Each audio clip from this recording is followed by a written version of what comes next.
तर तिकडे missing link वरून राज ठाकरे विरुद्ध फडणवीस असा शिंदे अशी खडाजंगी पाहायला मिळते। पाहूयात।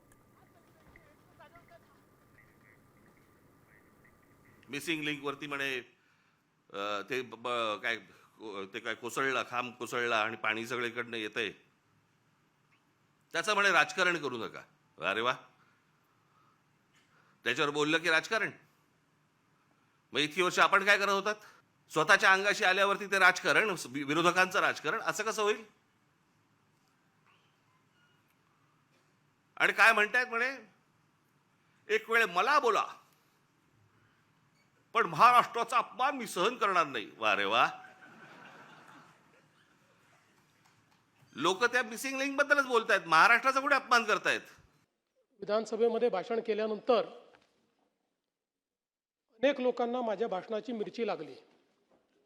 जो काही त्या ठिकाणचा पूल आहे, केबल स्टेट ब्रिज आहे, त्या ठिकाणी जगातले सगळ्यात मोठे टनेल्स आहेत, याला एकही क्रॅक गेलेली नसताना, त्याचं काहीही नुकसान झालेलं नसताना 7,000 रुपये पाण्यात गेले, 7,000 कोटी पाण्यात गेले, 7,000 कोटी पाण्यात गेले। हा माझा अपमान आहे? महाराष्ट्राचाच अपमान आहे।